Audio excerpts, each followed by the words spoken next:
aqui com uma notícia triste, tá, gente? Morreu a mulher de 56 anos que foi queimada ao tentar impedir do filho colocar fogo em uma moto. A gente vem acompanhando esse caso. Silvia Pereira não resistiu às graves queimaduras que sofreu no último dia 28 em um distrito de Domingos Martins. Tá vendo aí? As imagens mostram o momento em que o filho dela, revoltado com uma abordagem da polícia, simplesmente resolve colocar fogo na moto, que seria recolhida ao pátio do Detran. Aí o que essa mãe fez? Ela, desesperada, tentou impedir a ação do filho, mas foi atingida pelas chamas. O corpo de Silvia foi encaminhado ao Instituto Médico Legal. O filho continua preso no centro de triagem de Viana. E agora, presta atenção nessa cena, porque as imagens da explosão de um patinete elétrico que pegou fogo, logo em seguida, acende um alerta sobre a segurança desses equipamentos. Você vai ver agora quais cuidados devemos ter, principalmente na hora de carregar as baterias. Cada vez mais presentes na rotina das grandes cidades, patinetes, bicicletas e motos elétricas ganham espaço nas ruas e ciclovias. Mas por trás da tecnologia que promete facilitar a vida, existe um risco que muita gente ainda desconhece. O Igor mora em Maceió. Ele comprou um patinete elétrico um mês atrás. Eu escutei um estouro. Quando eu olhei mais um pouquinho, eu percebi que ele começou a pegar um pouquinho de fogo, assim. Teve um primeiro princípio de incêndio. Foi pouco, mas teve. Nessa fumaça que foi quando eu pedi para minha esposa gravar. Pega o extintor. Assim, foi um susto, né? Eu me afastei logo, depois passei pulando para pegar o extintor. Rapaz, eu corri um risco muito grande ali de acontecer algo muito pior. E eu não sei como, mas eu nem queimei perna, não queimei mão, nada. Essa aqui é uma bateria de lítio, como as usadas em motos e patinetes elétricos. Por fora, ela parece absolutamente segura, mas uma falha pode fazer com que ela se transforme em um grande risco. É que dentro dela, uma reação em cadeia faz com que a temperatura suba rapidamente, libere gases inflamáveis e até provoque um incêndio em questão de segundos. E em São Paulo, Rogério e Cláudia, pais do MC Gui, ainda se emocionam ao olhar como ficou a casa onde moravam. Eles perderam quase tudo no incêndio que aconteceu há alguns dias. Ali tinha coisas do meu filho, que faleceu há 12 anos, guardado. Tinha a história do DVD do Gui lá. Do Gui, toda a roupa dele. Foi sonhos, que foi embora, virou cinza. O fogo começou aqui na garagem por volta das 6 horas da manhã. Eles ouviram alguns estalos no compartimento superior da residência e aí o Rogério veio até aqui para ver o que estava acontecendo. Quase todo o local já estava consumido pelo fogo. Rogério, conta pra gente o que você viu quando você puxou aquele portão. Muita fumaça e um carregador aqui já pegando muito fogo e essa motinha já tinha um fogo pelo menos dessa altura aqui. E essa bateria explodiu. O motivo desse incêndio foi a explosão da bateria de uma moto elétrica que estava carregando na tomada. Esse carregador era o carregador original? Não, ou era é uma coisa que eu paralelo? quero deixar muito alerta para você. Esse carregador foi toda a causa desse incêndio, porque o quê? Ele não travou, ele explodiu a bateria de tanta carga que ele mandou. E para você que já tem ou que pensa em comprar algum desses veículos elétricos, aqui vão algumas dicas do nosso especialista.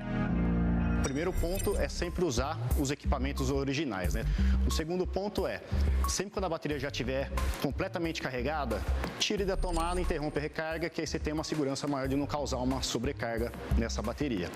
Outro ponto é carregar sempre num lugar arejado e longe de qualquer outro material inflamável. Se possível, não deixar ela completamente carregada, que aí você aumenta a segurança dela. Você vai fazer uma viagem, vai deixar por muito tempo ela parada, não vai usar logo em seguida, então deixa ela com um estágio intermediário de carga, que aí essa bateria também ela vai estar mais segura e vai ter menor risco a causar uma avalanche térmica. Ficou alerta, viu? E agora são 2h51. Nós vamos relembrar alguns casos aqui no Espírito Santo de crimes banais. Na última semana, um dono de um bar foi executado após pedir que um cliente, gente, não utilizasse o banheiro feminino. Acompanhe. Nos últimos dias, os casos de violência por motivos banais assustaram os capixabas. A última vítima dessa violência absurda foi o Odevaldo Ferreira, comerciante que completaria 50 anos no próximo dia 18 de maio. Ferreira estava no bar dele quando pediu para um cliente não usar o banheiro feminino.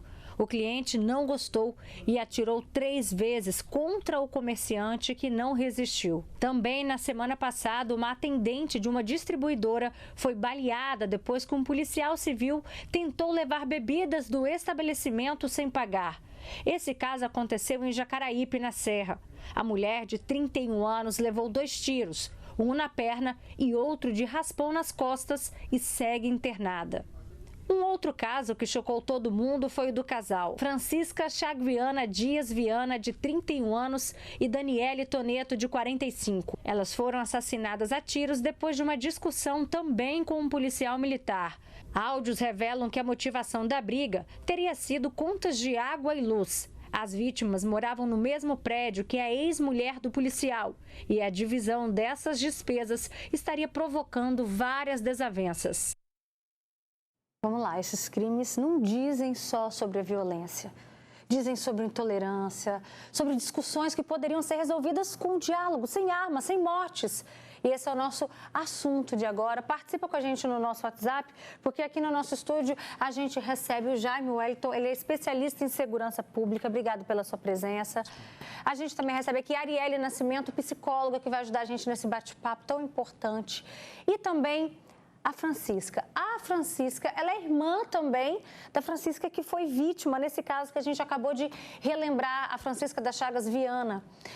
Como que é a sensação de pensar que algo que poderia ter sido resolvido na base da conversa vitimou a sua irmã, Francisca? Seja bem-vinda. Obrigada, viu, pela sua presença aqui com a gente. É triste, porque poderia ter evitado.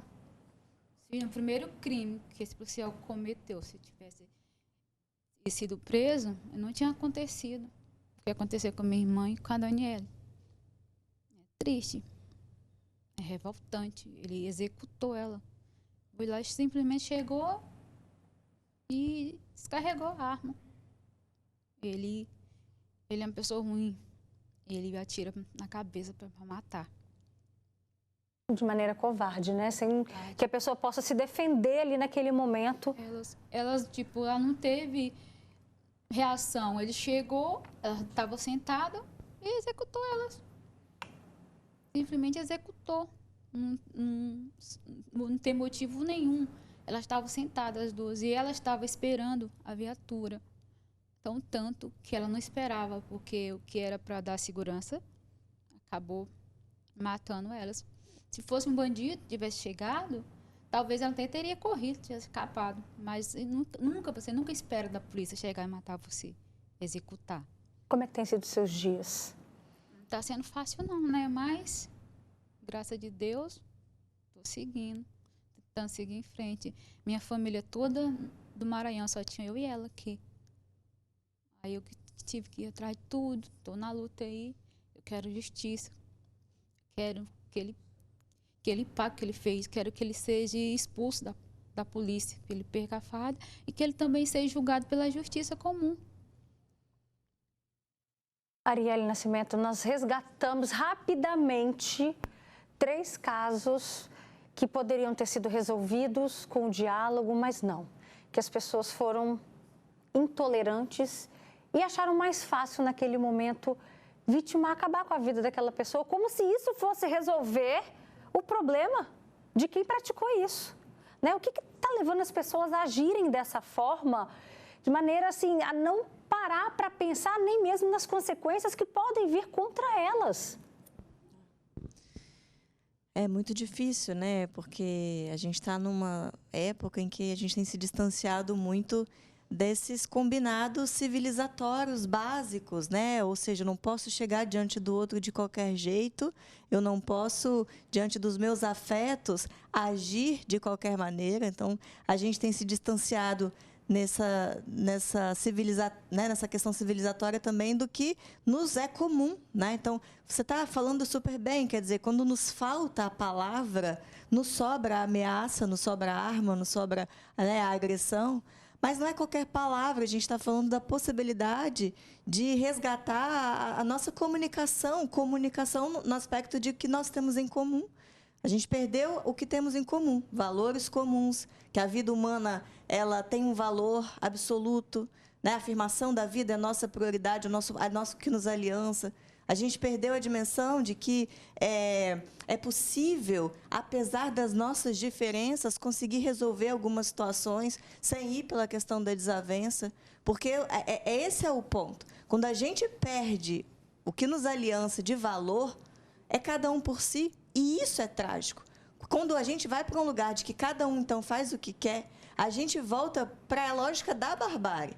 E nessas reportagens, se eu não me engano, foram 2 especialmente, que vieram de pessoas que representam uma instituição, né, a polícia, da qual a gente espera ainda mais uma condição, uma estrutura, uma sobriedade para poder lidar com os momentos de conflito, onde as diferenças, onde, né, as questões mais imaturas, até uma violência pode estar aparecendo. É o que a gente espera, né, como ela falou na reportagem, como você está falando. Às vezes, se não fosse um carro de polícia, talvez a gente estaria mais atento. Então, né, nós estamos falando de algo que o que precisamos resgatar nesse momento é o que nos une a todos nós, que é a nossa humanidade. É nesse lugar de humanidade que a gente dá um passo para trás e entende que nós não podemos avançar a fronteira do outro. Nós temos limite diante dos nossos afetos, diante das nossas raivas, diante dos nossos 1000 conflitos, que é mesmo se relacionar junto. Temos limites. Falando em termos limites, eu vou deixar uma pergunta no ar para daqui a pouquinho você falar. Será que está faltando exatamente essa palavra? Limites? Porque qual é o problema da pessoa em ouvir um não de não utilizar um banheiro feminino? O dono do estabelecimento falou, não, aguarde que o banheiro masculino vai ser liberado. Só que ele quis fazer do jeito dele. Daqui a pouquinho você fala para a gente sobre isso. Mas antes, a gente tem uma pergunta importante, Jaime, diante do relato da Francisca. Se fosse um ladrão, talvez minha irmã teria corrido para se defender. A fala da Francisca em relação à irmã. E aí, diante de uma situação como essa, né, como é que a gente se protege, vindo de quem deveria garantir essa proteção? Roberta, boa tarde. As pessoas perderam o sentido de civilização e conviver de um modo harmônico na sociedade. Quando surgem os conflitos, e isso é muito natural que eles apareçam, as pessoas agora recorreram à antiga época da barbárie. Olho por olho, dente por dente, lei de talião. A gente precisa tentar identificar nesses perfis se essas pessoas estão perdendo a confiança ou a credibilidade nas instituições que são encarregadas da pacificação social quando surgem esses conflitos, ou se essas pessoas exercem esse exercício arbitrário das próprias razões de modo muito vulgar. E aí nós temos, de modo clássico, o homicídio torpe, que é aquele vil, repugnante, por herança. Nós temos o homicídio fútil, que é aquele que é desproporcional. Na verdade, nenhum homicídio é proporcional. O Código Penal ele autoriza que as pessoas utilizem dos meios de defesa, mas não dos meios para fazer a justiça com as próprias mãos. Quando nós falamos de policiais, principalmente foi a pergunta que você me indagou, a gente precisa traçar um perfil dessas pessoas, já que os operadores de segurança pública convivem diariamente com essas pressões, os problemas diários que lidam nas comunidades, resolvendo esses conflitos das pessoas e vivem constantemente sobre o estresse. Só que o estresse já foi, inclusive, catalogado pela Organização Mundial da Saúde como uma epidemia global. Todas as pessoas estão convivendo sobre estresse relativamente em cada moderação para cada pessoa. A gente precisa ter cuidado que a Constituição assegura instituições responsáveis para pacificar esses conflitos. A justiça compete ao Poder Judiciário a aplicação da lei e não o nosso exercício arbitrário das nossas próprias. Mas já vamos pensar na situação da Francisca e da Daniele, que elas estavam ali, elas tinham acionado a polícia e aí chega e, de repente, elas são surpreendidas dessa maneira, né? Tem algo ainda a se fazer? Tem como defender a própria vida ali numa situação como essa? Muito complicado a gente responder com muita precisão uma pergunta como essa, porque a gente nunca sabe o que está passando na mente da outra pessoa. Como muito bem vocês indagaram aqui, era um profissional de segurança pública, tem o dever de proteger a sociedade, mas a gente precisa entender qual é o momento que ele estava passando. Não que isso justifique tirar a vida de uma pessoa. E aí, já que nós estamos falando de um policial, essa é uma responsabilidade. E que deveria ter preparo, né? Deveria ter preparo. Mas a gente não está falando só sobre o caso do policial. A gente está trazendo ele junto com o caso também de um policial civil. Além disso, com o que aconteceu agora com o dono de um bar também em Vila Velha. Então, de uma maneira geral, falando de seres humanos. Né? O que está faltando na sociedade? E aí eu te pergunto, Arielle, está proibido usar o banheiro, não pode usar o banheiro agora, espera que vai ser liberado o banheiro masculino para você. Sabe, está faltando ouvir o não nessa história também? Sem dúvida, né? Acho que a gente está vivendo um momento, e tem alguns artigos falando disso, de que nunca a gente teve tanta dificuldade de lidar com o desconforto, com a frustração, a nível mesmo químico, cerebral. Talvez por esse excesso de estímulo, esse excesso de imediatismo, né? Tudo é para ontem, então a gente não suporta, muitas vezes, o tempo de espera de uma fila, a espera de um sinal, dar lugar ao outro, dar a vez ao outro. Nós estamos muito distanciados de das relações onde o cuidado nos costura, né? O cuidado nos envolve, porque virou tudo uma coisa muito narcísica, muito da lógica do consumo mesmo. Eu consumo o outro e é tudo para o meu bem-estar, né? Esse é o que o produto nos oferece, ele precisa me atender. Então, quando a gente coloca o ser humano nessa lógica de que o outro tem que me atender, então, se eu estou no teu bar, você está aqui para me servir, não tem limite, você não pode me frustrar, né? Se você é professora que eu pago a escola do meu filho, você não pode brigar com o meu filho. Então, tem uma lógica de consumo entrando nas relações humanas. Isso também é algo que faz com que a gente se distancie de algo que nos civiliza, que é o limite, o sinal, agora é sua vez, agora é minha vez. Sem o limite, só nos resta barbárie, confusão e conflito. Tem aqui comentários. Moro em Guarapari, sou policial militar. Esse caso do PM que executou as duas mulheres é inadmissível, tem que ser apurado com todo o rigor da lei, pois somos pagos para preservar as vidas, né, das pessoas e não para assassinar pessoas covardemente. Roberta, boa tarde. Algumas pessoas não têm respeito em todas as ocasiões da vida, falta de amor próprio pelas pessoas. Isso hoje em dia, tá? São pessoas que não têm Deus no coração. Também tive meu marido morto por um policial, um relato que chegou pra gente. Estresse não justifica as pessoas praticarem barbaridade. Roberto, eu concordo com ela que ele pague e que não fique só para estatística. Assim a gente espera, né? E que a gente consiga refletir sobre as consequências do que você faz e que a gente exercite mais essa empatia e esse não, que deveria ser normalizado, na verdade. Obrigada, viu, Arielle, pela sua participação. Obrigada também, Jaime. Eu agradeço, Francisco, que a gente vai acompanhando o desenrolar dessa história e conte com a gente, tá bom? Boa tarde, gente.